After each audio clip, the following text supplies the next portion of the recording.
ರಾಜ್ಯದ ಘನ ನ್ಯಾಯಾಲಯದ ನ್ಯಾಯಮೂರ್ತಿಗಳು ನಮ್ಮ ಪರವಾಗಿ ಏನು ತೀರ್ಪನ್ನು ಕೊಟ್ಟಿದ್ದರು ನನ್ನ ಬಗ್ಗೆ ಮತ್ತು ಪಾರ್ವತಿ ಮೇಡಮ್ ಬಗ್ಗೆ ಇವ್ರದ್ದೇನು ಪಾತ್ರ ಇಲ್ಲ ಅಂತ ಹೇಳಿದರು. ಇ ಡಿ ಕೇಸನ್ನು ವಜಾ ಮಾಡಿದರು.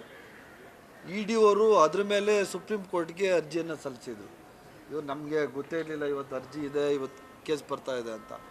ಬೆಳಿಗ್ಗೆ 10:15ಗೆ ಪನ್ನಣ್ಣ ಅವರ ಸ್ನೇಹಿತರು ಯಾರೋ ಸುಪ್ರೀಂ ಕೋರ್ಟಿಂದ ಲಾಯರ್ ಫೋನ್ ಮಾಡಿ ಪನ್ನಣ್ಣವ್ರಿಗೆ ಹೇಳಿದಾಗ ಗೊತ್ತಾಗಿದೆ, ಈ ಥರ ಮೇಲ್ಮನವಿಯನ್ನು ಸಲ್ಲಿಸಿದ್ದಾರೆ. ಅವರು ಈ ಕೇಸನ್ನು ಮಾನ್ಯ ಮುಖ್ಯ ನ್ಯಾಯಾಧೀಶರನ್ನು ಒಳಗೊಂಡಂತೆ ತ್ರಿಸದಸ್ಯ ಪೀಠ ಇದನ್ನು ವಿಚಾರಣೆ ಮಾಡ್ತಾ ಇದೆ ಅಂತ ನಮಗೆ ಪನ್ನಣ್ಣ ಅವರು ಹೇಳಿದಾಗ ಗೊತ್ತಾಯಿತು. ಆಗ ಪನ್ನಣ್ಣ ಹೇಳಿದಾಗ ಇಮಿಡಿಯೇಟ್ ನಾನು ಬರ್ತಾಯಿದ್ದೆ ವಿಧಾನಸೌಧಕ್ಕೆ. ನನಗೆ ಪಾವಗಡಕ್ಕೆ ಹೋಗೋದಿತ್ತು, ನಾನು ಬರ್ತಾಯಿದ್ದೆ. ಸಿ ಎಮ್ಗೂ ಅವಾಗೇ ಗೊತ್ತಾಗಿದ್ದು. ಸೊ ಪನ್ನಣ್ಣ ನಾನು ಅದನ್ನು ನೋಡಿದಾಗ ಅದರಲ್ಲಿ ವಿಚಾರ ತಿಳಿದು ಬಂತು.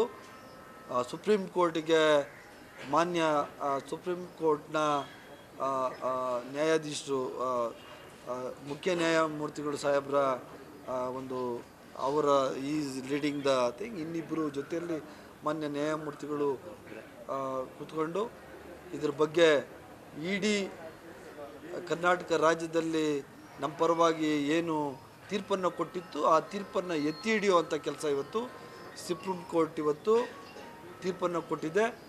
ನಾನು ಇಡೀ ದೇಶದ ನಮ್ಮ ನ್ಯಾಯಾಂಗ ವ್ಯವಸ್ಥೆಗೆ, ಸಂವಿಧಾನಕ್ಕೆ ಮತ್ತು ಸುಪ್ರೀಂ ಕೋರ್ಟ್ಗೆ ನಾನು ಮತ್ತು ಪಾರ್ವತಿ ಮೇಡಮ್ ಇಬ್ಬರೂ ನಾವು ನಮ್ಮ ಕೃತಜ್ಞತೆಗಳನ್ನು ಸಲ್ಲಿಸ್ತಾ ಇದ್ದೀವಿ. ಸರ್, ಮತ್ತೊಂದು ವಿಚಾರನ ಸುಪ್ರೀಂ ಕೋರ್ಟ್ ಹೇಳಿದೆ, ರಾಜಕೀಯವಾಗಿ ಇಡಿಯನ್ನು ಬಳಕೆ ಮಾಡ್ಕೊಳ್ಬೇಡಿ, ಎಲ್ಲವೂ ಕೂಡ ನನಗೆ ಗೊತ್ತಿದೆ ಅನ್ನೋ ಒಂದು ವಿಚಾರ ಕೂಡ ಸುಪ್ರೀಂ ಕೋರ್ಟ್ ಹೇಳಿದೆ.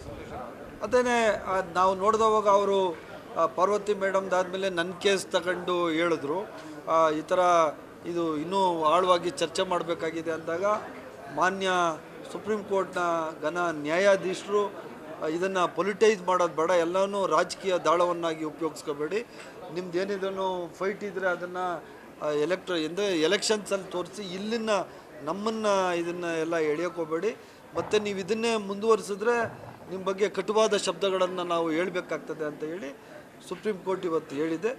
ನಾನು ಇವತ್ತು ವಿನಮ್ರವಾಗಿ ನನ್ನ ವಂದನೆಗಳನ್ನು ಇವತ್ತು ಸಂವಿಧಾನಕ್ಕೆ ಮತ್ತು ನಮ್ಮ ಸುಪ್ರೀಂ ಕೋರ್ಟ್ಗೆ ನನ್ನ ವಂದನೆಗಳನ್ನು ಮತ್ತೊಮ್ಮೆ ನಾನು ನಿಮ್ಮ ಮುಖಾಂತರ ಹೇಳಲಿಕ್ಕೆ ಬಯಸ್ತಾ ಇದ್ದೀನಿ.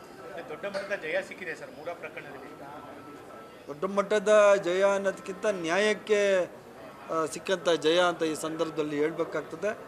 ನಾನು ಮುಂಚೆಯಿಂದನೂ ನೀವೆಲ್ಲ ಕೇಳಿದಾಗೂ ನಾನು ಹೇಳಿದ್ದೆ, ನಮ್ಮ ನ್ಯಾಯಾಲಯದಲ್ಲಿ ನಮಗೆ ನ್ಯಾಯ ಸಿಗ್ತದೆ. ನ್ಯಾಯಾಲಯ ಅನ್ನೋದು ನಮಗೆ ದೇವರಿಗೆ ನಮ್ಮ ರಾಜ್ಯದ, ನಮ್ಮ ದೇಶದ ಸಂವಿಧಾನ ಇವತ್ತು ಡಾಕ್ಟರ್ ಅಂಬೇಡ್ಕರ್ ಅವರ ಸಂವಿಧಾನ ಏನು ಕೊಟ್ಟಿದ್ರು ಆ ಸಂವಿಧಾನದ ಪ್ರಕಾರ ಯಾವುದೇ ಮೋಸ, ಕೆಟ್ಟ ಕೆಲಸಗಳಿಗೆ ಮಾನ್ಯ ಕೋರ್ಟ್ ಅಂಕುಶ ಆಗ್ತದೆ, ನ್ಯಾಯಮೂರ್ತಿಗಳು ನ್ಯಾಯವನ್ನು ಕೊಡ್ತಾರೆ ಅಂತ ನಾನು ಏನು ಅಂದ್ಕೊಂಡಿದ್ದೆ ಅದು ಇವತ್ತಾಗಿದೆ. ಆದ್ದರಿಂದ ನಾನು ಈ ಸಂವಿಧಾನಕ್ಕೆ ಮತ್ತು ನಾನು ನ್ಯಾಯಮೂರ್ತಿಗಳಿಗೆ ಯಾವತ್ತೂ ಆಭಾರಿಯಾಗಿರ್ತೀನಿ. ಸರಿ, ವಿರೋಧ ಪಕ್ಷಗಳು ಹೋರಾಟವನ್ನು ಮಾಡಿದರು, ಬೆಂಗಳೂರಿಂದ ಮೈಸೂರಿಗೂ ಕೂಡ ಪಾದಯಾತ್ರೆಯನ್ನು ಮಾಡಿದರು. ನಿಮ್ಮ ವಿರುದ್ಧ ಸಾಕಷ್ಟು ಆರೋಪಗಳಿದ್ದು, ನೀವೆಲ್ಲ ದಾಖಲೆಗಳನ್ನೆಲ್ಲ ಹೊತ್ಕೊಂಡೋಗಿದ್ದೀರಿ, ಹೆಲಿಕಾಪ್ಟರ್ಲ್ಲಿ ಹೊತ್ಕೊಂಡೋಗಿದ್ದೀರಿ ಅನ್ನೋಂತೆಲ್ಲ ಆರೋಪ ಮಾಡಿ ನಿಮ್ಮ ರಾಜೀನಾಮೆಗೂ ಕೂಡ ಒತ್ತಡವನ್ನು ಹೇರಿದ್ರು. ಇಂಥ ಸಂದರ್ಭದಲ್ಲಿ ನೀವೇನು ಹೇಳಕ್ಕೆ ಬಯಸ್ತೀರಿ ಸರ್?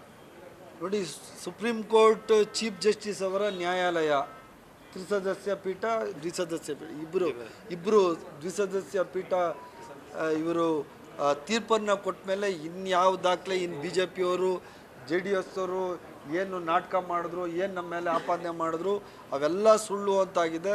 ಅವರಿಗೆ ತಕ್ಕ ಪಾಠವನ್ನು ಇವತ್ತು ಮಾನ್ಯ ನ್ಯಾಯಾಲಯ ಕೊಟ್ಟಿದೆ. ಇವಾಗಲಾದ್ರೂ ಬಿ ಜೆ ಪಿಯವರು ಮತ್ತು ಈ ಜೆ ಡಿ ಎಸ್ ಅವರು ಈ ಕ್ಷುಲ್ಲಕ ರಾಜಕಾರಣ, ಈ ಥರ ಕ್ಲಾಸ್ ರಾಜಕಾರಣ ಮಾಡೋದು ಬಿಟ್ಟು ಜನಗಳ ಹತ್ರ ಹೋಗಬೇಕು. ನ್ಯಾಯಾಲಯ ಯಾವತ್ತೂ ನಾವು ದೇವ್ರ ಸಮ ನಮಗೆ ಇರೋವಂಥದ್ದು. ಅಂತಹ ಘನ ನ್ಯಾಯಾಲಯ ಇವತ್ತು ಹೇಳಿದೆ. ಆದ್ದರಿಂದ ಇನ್ನು ಮುಂದೆ ಆದ್ರೂ ಈ ಬಿ ಜೆ ಪಿಯವರು, ಈ ಜೆ ಡಿ ಎಸ್ ಅವರು ಈ ಕ್ಷುಲ್ಲಕ ರಾಜಕಾರಣವನ್ನು ಬಿಡಬೇಕು.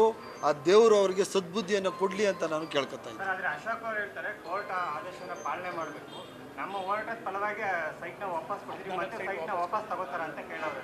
ಅವ್ರಿಗೆ, ಅಶೋಕ್ ಅವ್ರಿಗೆ ನ್ಯಾಯಾಂಗದ ಬಗ್ಗೆ ಏನಾದರೂ ಅವ್ರಿಗೆ ನಂಬಿಕೆ ಇದ್ದರೆ, ಬಿ ಜೆ ಪಿಯವರು ಸಂವಿಧಾನಕ್ಕೆ ಬೆಲೆ ಕೊಡೋದಿದ್ದರೆ, ನ್ಯಾಯಾಲಯ ಇವತ್ತು ಉಪಯೋಗಿಸಿದೆಯಲ್ಲ ಪೊಲಿಟಿಕಲ್ ಅನ್ನೋದು ವರ್ಡು, ಆ ಶಬ್ದನೇ ಅವ್ರಿಗೆ ಮುಖಕ್ಕೆ ಮಂಗಳಾರತಿ ಮಾಡ್ದಂಗೆ. ಅದನ್ನು ಯಾವ ಥರ ಅದಕ್ಕೆ ಆನ್ಸರ್ ಕೇಳಿ ದಯವಿಟ್ಟು. ಅವರು ನನ್ನ ಕೇಳೋದಲ್ಲ, ದಯವಿಟ್ಟು ಮಾನ್ಯ ಅಶೋಕ್ ಅವ್ರು ಕೇಳಿ. ನಿಮಗೆ ಮಾನ್ಯ ಉಚ್ಚ ನ್ಯಾಯಾಲಯ ಚೀಫ್ ಜಸ್ಟಿಸ್ ಸಾಹೇಬರು ಮುಖಕ್ಕೆ ಮಂಗಳಾರತಿ ಎತ್ತಿದ್ದಾರೆ. ರಾಜಕೀಯ ಮಾಡೋದನ್ನ ಬಿಡಿ, ಹೈಕೋರ್ಟನ್ನ ಇಡಿನ ಇದಕ್ಕೆಲ್ಲ ಉಪಯೋಗಿಸ್ಕೋಬೇಡಿ ಅಂತ ಹೇಳಿ ಮಂಗಳಾರತಿ ಮಾಡಿದ್ದಾರೆ. ಅವರಿಗೆ ಮಾನ ಮರ್ಯಾದೆ ಇದ್ದರೆ ಮುಂದಕ್ಕೆ ಮಾನ್ಯ ನ್ಯಾಯಾಲಯಗಳ ಬಗ್ಗೆ ಕ್ಷುಲ್ಲಕವಾಗಿ ಮಾತಾಡೋದನ್ನ, ಈ ಕಾಮೆಂಟ್ಸ್ ಮಾಡೋದನ್ನ ಬಿಡಲಿ ಅಂತ ನಾನು ಈ ಸಂದರ್ಭದಲ್ಲಿ ಹೇಳಿ ಬಯಸ್ತೀನಿ. ನ್ಯೂಸ್ ಫಸ್ಟ್ ನಿರ್ಭೀತಿಯಿಂದ ನಿಮ್ಮ ಪರವಾಗಿ.